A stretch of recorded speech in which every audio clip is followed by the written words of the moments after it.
Welcome to Rise, Hope and Healing After Sexual Betrayal. Healing from sexual betrayal is not something you are meant to do alone. I am your hostess, MaryAnn Michaelis, and each week we feature conversations with experts in betrayal trauma recovery. If this podcast is helpful to you, we ask that you please share it so that someone else may not feel so alone. You can also find our companion course at humanintimacy.com. We're so glad that you're with us. Welcome back to Rise, Hope and Healing After Sexual Betrayal. Today we will continue our series focusing on grief and betrayal. Karen, thanks for being here. Thank you for having me, MaryAnn. I love being with you and just talking about some of these very important topics that a lot of times there's not a lot of clarity on. And so hopefully today our listeners will gain some. As you say that, Karen, I'm reminded, and I want to remind our listeners and viewers, sometimes we talk about topics that are hard, difficult, and depending on where you're at in your journey, it might be raw, or we might say something that brings up some emotions in you. And so please make sure that you're practicing a lot of self-care. As we're talking about grief right now, I want to present it today in the context of we all experience grief. We don't know how to experience betrayal trauma to experience grief. Every single one of us experiences grief in our life. It's part of the human condition. And grief is the way that we protest and that we experience expectations that aren't met, things that are hard, especially loss. Usually we couple grief and loss together. Because usually we're grieving the things that happened or that didn't happen, the expectations. But Karen, as we start into this topic, where do you want to start? You know, it's one of those things that when I reflect upon grief and I think about when my dad died, when my mother died, when my husband died, I specifically remember when my mother died thinking, oh my goodness, I grieved my father's death all over again because she was my link to my dad. I could say to her, you know, Mom, didn't Daddy used to do such and such? And I lost that. And he had passed away in 87 and she had passed away in 16. And then I also remember when my husband died thinking, I need to tell my parents. I need my parents. And then realizing, oh my gosh, that's not there anymore too. And I know that cognitively, but you just go to places sometimes in your grief that's very painful and dark and can be very lonely. And so I even think with betrayal, MaryAnn, you know, I've talked before about it in many ways, like a death of a relationship. The death of what you thought was your reality has been now tainted. And I think people may have the misconception, and I could be wrong, that they're going to go through certain steps and then, okay, I'm through this.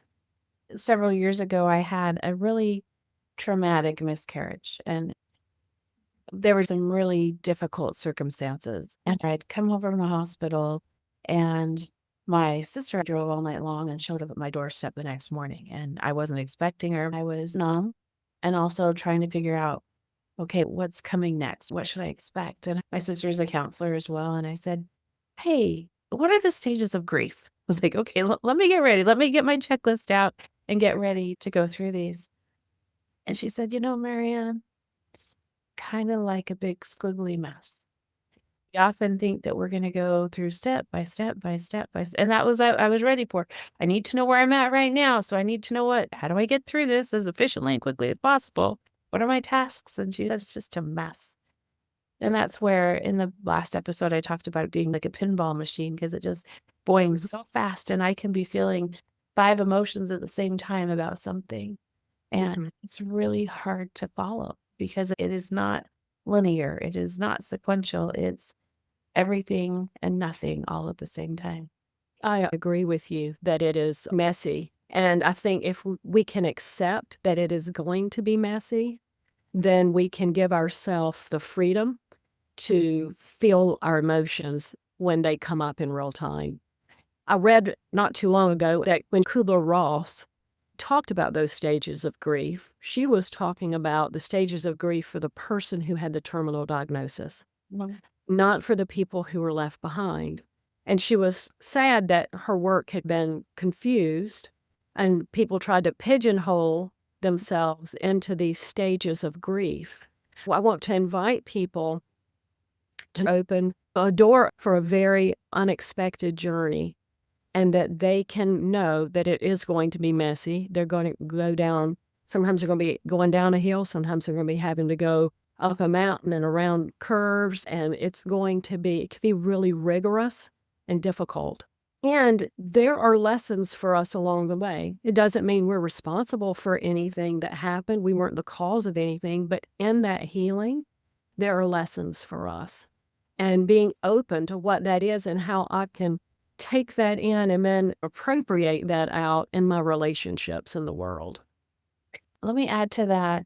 I was in a training several years ago focusing on grief, and learned was that Elizabeth Kubler-Ross actually created 12 stages. I believe she was German, and she couldn't figure out the right word.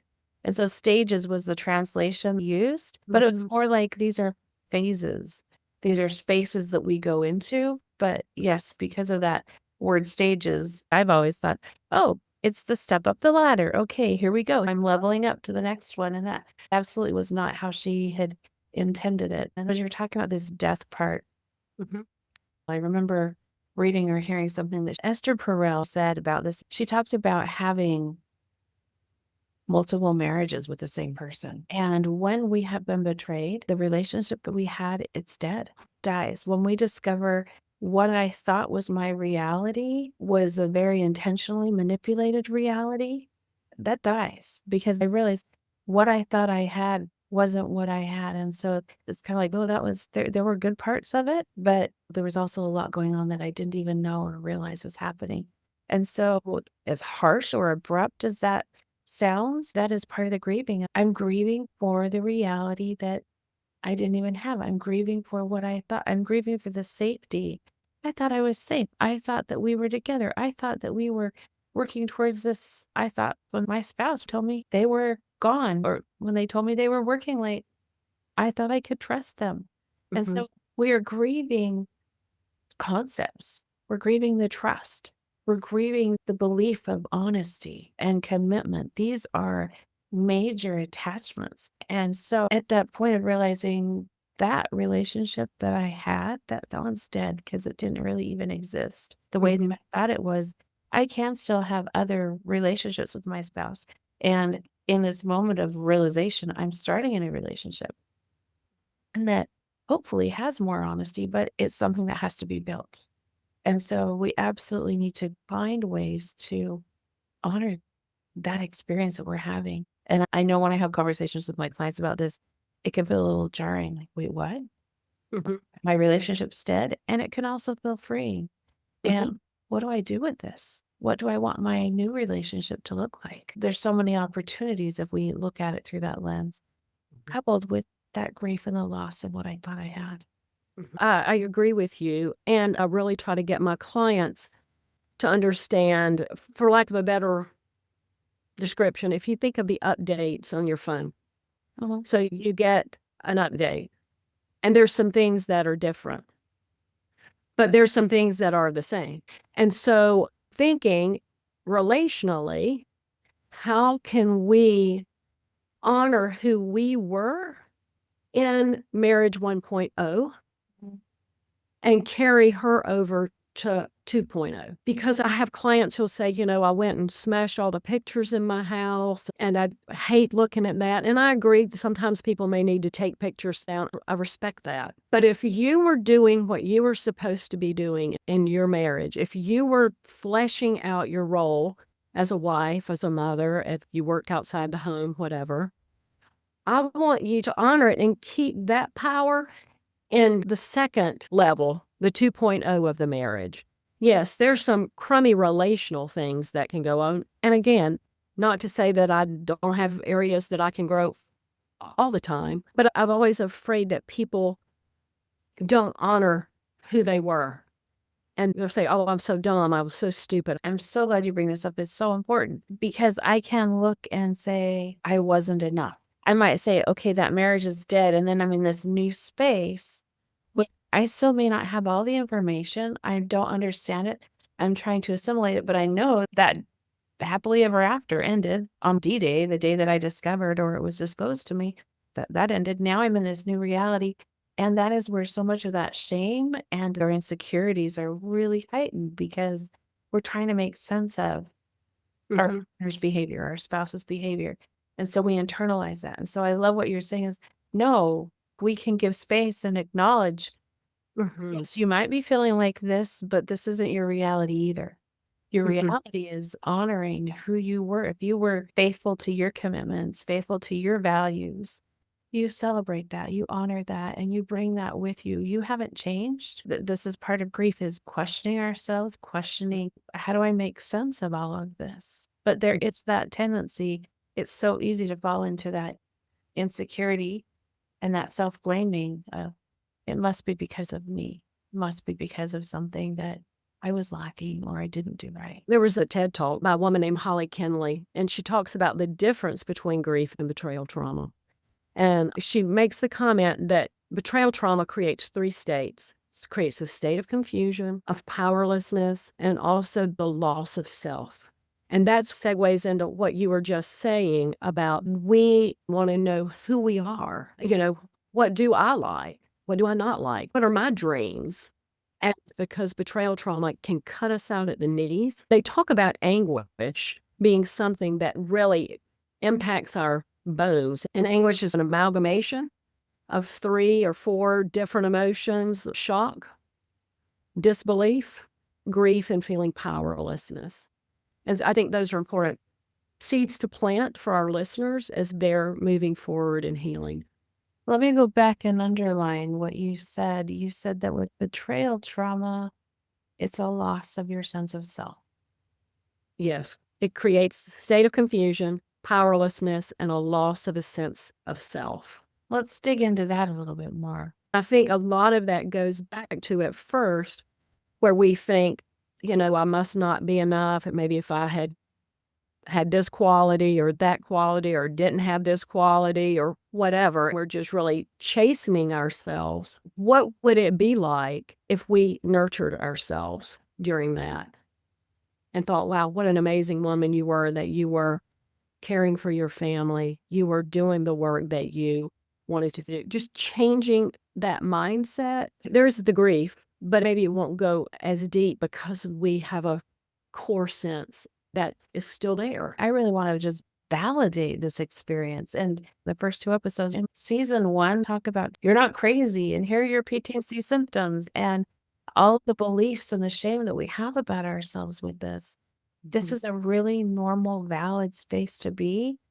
And it can be so hard. I know from my own personal experience, there's been rupture, repair, rupture, repair. And there's points where I've just been numb, just felt like a light switch turned off and just like, I don't have any feeling at all.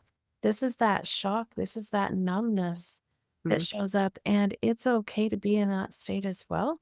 It's a part of our body wanting to preserve, survive. And to our listeners and viewers, if you find yourself in that state, that is perfectly normal and okay. And it can be really hard to say, okay, and Karen just said, hey, how do I honor that? And that might feel so hard to even figure out, how do I get there? And so Mhm. something that I would share and encourage, this is where self-compassion comes in. Mhm. And self-compassion is that bridge. It's the step to get there because self-compassion is looking and acknowledging, this is pain.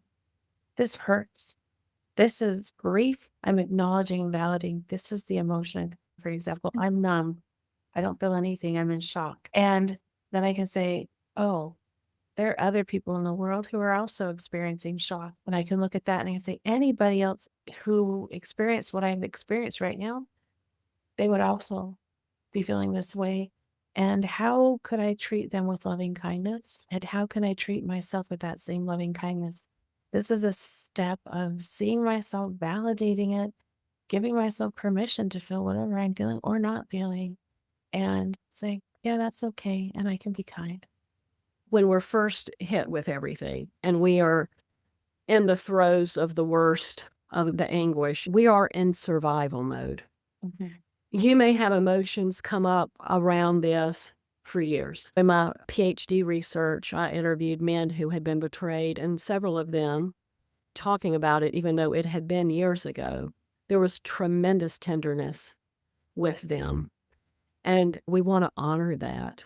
So knowing that sometimes delayed grief Mm. comes very unexpectedly Mm. when we are just going about our day and maybe a song comes on the radio, or there may be things that occur, maybe the holidays, traditions that are being carried on without your person, even if it's through betrayal or through death, that might bring up emotion for you. And so it's okay. This is not a clean journey. We make space for grief. I don't know that I think it's ever done. I don't think you get through things. I think that there's always a part of you that will hold that space for grief. Over the years, with all of the individuals that I've worked with, one of the things that I've learned is you have our D-Day. And with that, I always tell my clients, you give yourself some space and grace. A week or two before, a week or two after, if things are wonky. That's okay. That makes sense. And sometimes my clients will say, something's going on. I don't know what's going on. I'll say, okay, what was happening a year ago? Oh, I remember we talked about this in therapy a year ago. This is what we were working on. That Mhm. makes sense that your body remembers. But also that first year, whether you're divorced, whether it's a death or loss, or whether it's the betrayal, oftentimes, as you said, anniversaries, birthdays, special things that we would celebrate were tender because Mhm. I'm experiencing something new. I'm experiencing something that before I had some security, it looked different. I was with someone, I was in a relationship with somebody, and it looked different. And so that first year is so hard because Mhm. how do we do Christmas? Do we hang up the stockings or not? What do we do here? There's all these decisions that we've never had to make that we're confronted with. Now, I want to talk about Burbles for just a second.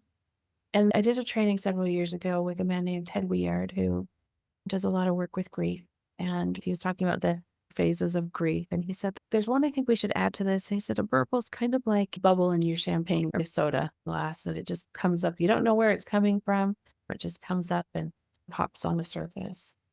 And in betrayal trauma, we might call that a trigger. They come out of nowhere. They can be unexpected 30 years later. Mm. And I know, Karen, you had something that directly relates with this. Would you mind sharing that with our listeners? I'll be happy to share. In 1985, my mother and I had been invited to a Christmas brunch one morning at a friend of mine's house. We went and we had the best time together. And when she dropped me back off, she offered to go by the library because I had a stack of overdue books. And I told her no, that was my responsibility and I had to pay fine. So that freed her up and she went home a certain route. Okay. So just keep that in mind. Now we're going to back things up to 1939 when my father was 10. He was born in 1929 and his parents were on their way to a funeral. And my grandfather was driving. It was a cold, wet day and a car came head on towards my grandfather's car and he veered off to their side of the road to avoid hitting them. But then they came back over to their side of the road and there was a head-on crash. And it killed everybody in my grandfather's car but my grandfather. And he was in the hospital for about 6 months. He was burned in that crash, severely injured, and my father's mother was killed. One time I was asking my uncle about that experience, and he had begged his parents to go. He was the youngest, and he was still at home. And his grandmother was there with him. And so he remembered watching his mother and father leave that day. And then the next thing he knew, the highway patrol being there and telling his grandmother, my great-grandmother, about the accident. And he said she crumpled to the floor. So that was anguish, like when we're talking about the grief. Oh, yeah. So anyway, 3 individuals were killed and by a car full of individuals who were drunk. And so in 1985, my mother had the freedom to go home a different way instead of going by the library. And so my mother was on her way home, and I had left my house and went to another Christmas event at church. And my husband was with me, and he got a page from the hospital. He was a physician, and they said, "We have your mother-in-law in here." And my mother had been hit by a drunk driver in a very serious car crash. So my husband and I went to the hospital, and my father was about 5 steps ahead of me going in.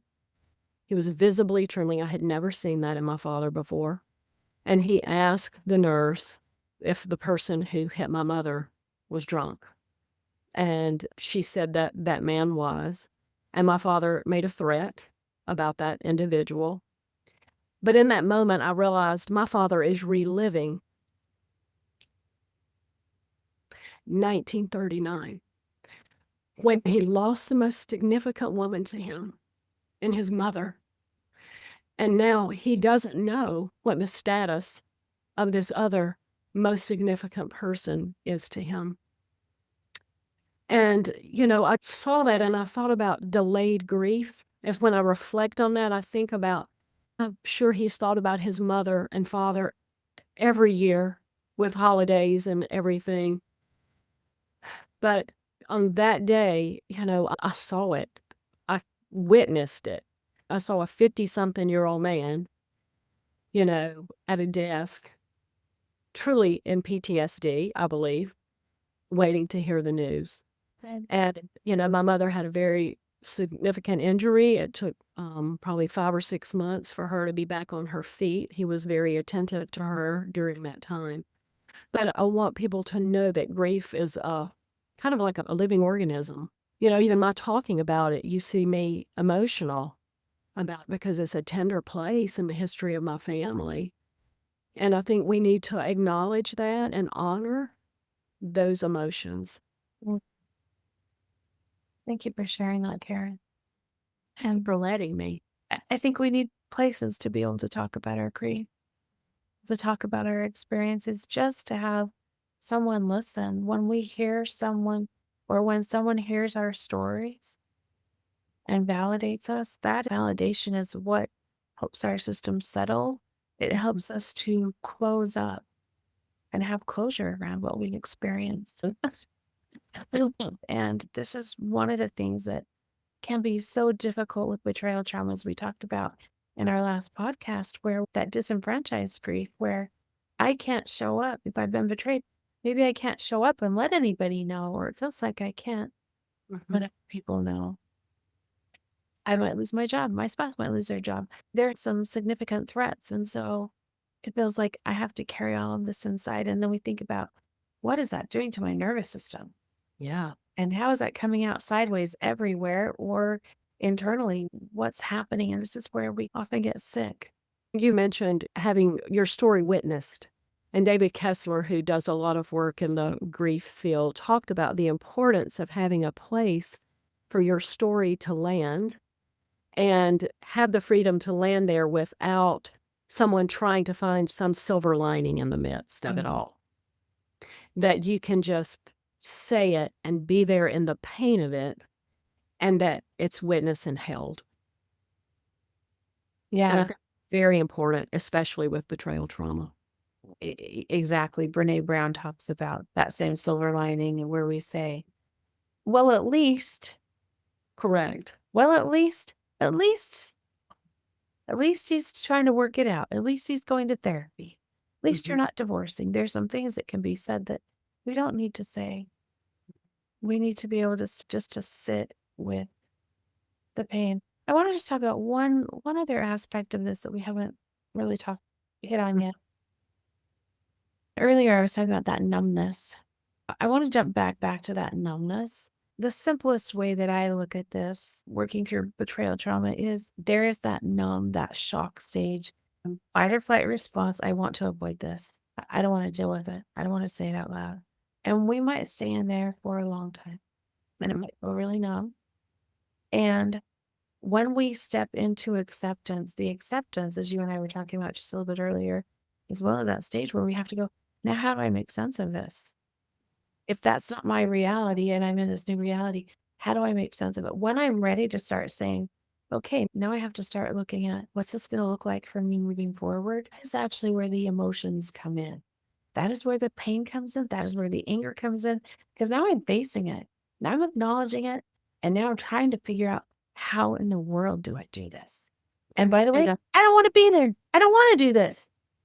Yes, and I think when that happens, when those emotions start coming up, the person may think they're regressing, when in reality, it's progressing, because now they're not numb anymore. They're not just in survival mode. They can start feeling again. And I cannot emphasize enough the importance of feeling the pain. It doesn't mean that it has to dominate everything that you do, but if you say, I feel so angry right now, or I'm just depressed, or I'm devastated, whatever that is, give it a name it out loud to yourself. Because I think then it's like, oh, okay, she gets me. It's almost like if you personify your emotions, it's like, okay, she sees me. Mhm. And then the next one might come up, and it's messy. There's not a clean way to do this. One of the words that I came across that just has been rattling around my brain on this is indulging. And usually, a lot of times, we don't allow ourselves to sit in an emotion. But if we were to say, I'm going to indulge that emotion or indulge myself, giving myself permission, I'm going to allow myself to sit in this. And as you're saying, honor it, say it, and link it to our body and just give ourselves permission to, I feel frustrated or I feel hurt or I am so mad because this should have never happened. And my expectation of what was in my future is gone. I'm going to sit in that and notice where it is in my body. And if I can let myself feel it. And so I'm going to dive into that like I'm diving into a swimming pool of that right there. Mhm. It's often how we release emotions. We actually step into it and let ourselves be. And then our brain goes, okay, I did my job. Okay, that emotion did its job. And then it doesn't keep pressing. And emotions can come like waves. Doesn't mean it might not come back around. There might be more reminders. But as we're talking about these big emotions that can and do come up, especially in this acceptance stage where we're trying to make sense of everything. You said something in your story about your dad. Your dad found out that there was alcohol involved and he wanted to go hurt. Yes. To lash out. He wanted to lash out in his pain and he wanted to externalize what he was feeling. He wanted to hurt somebody else because he'd been hurt so badly. And I have clients who often will say, MaryAnn, I have so much shame. I acted outside of my value system. I physically hit or punched or slapped or did something that I'm so embarrassed to even tell you about. And I want to validate this is our body's protest. It's the rage coming out. And if that's happening, I encourage our listeners and viewers to definitely reach out for some help and support. And also give yourself some compassion, saying, this is so big. This is so painful. This is so hard. It is deep, deep grief. When I shared that about my father, he told the nurse that he was going to go harm the person. And so they put a police officer down there. Now, do I really think he would have? No, he did not have a history of doing that kind of behavior. But I appreciate that he could acknowledge the thought that he wanted to. I think so many times people are so confused by the emotions that they have and that they're having thoughts of harming someone, which is so out of character for them. And you're not your thoughts. I think that's an important thing for people to know. They come in and we can choose what we want to camp out on.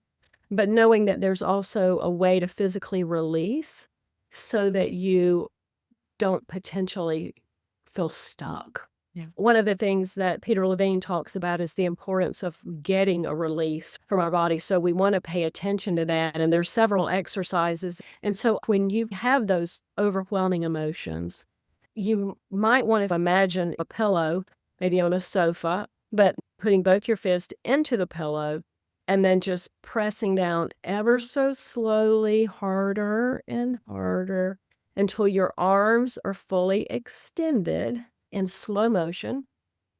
And imagine discharging that energy that you would like to harm someone with out of your body. And you keep going as far as you can. And then you might want to just slowly come up out of the pillow. This is just with your hands. And then doing that again. And another exercise that's similar is if you are thinking how you would like to punch someone, do not punch anyone, but to take your fist like you were going to, and it's the importance of completing the act, but we want to go through it in slow motion and just get your elbow extended, and then back, and if you need to do it several more times. I want to invite people to get it out of their body so it doesn't stay stuck. As I'm hearing you say that, I know Peter Levine talks about sounds, and so even Yep. if making a sound like "woo" or whatever sound, I always encourage my clients, give yourself space, so give yourself some privacy, and whatever comes out, let it come out. Mhm. You don't need to say, "Well, I can't do that because that's not allowed." Allow yourself to let the energy out however it needs to come out. I always wanna make sure that I'm not harming people in chats, and I love that you brought Levine's work into this. As we wrap up today, Karen, I wanna thank you so much for sharing your life experiences and your knowledge with us today. This is a tender topic.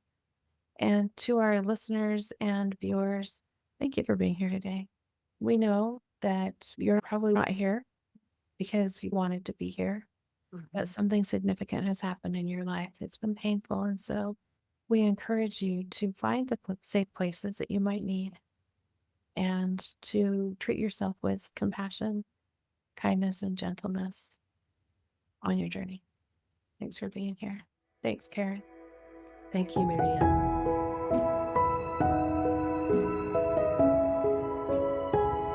If this podcast is helpful to you, we ask that you please share it so that someone else may not feel so alone. You can also find our companion course at humanintimacy.com. We're so glad that you're with us.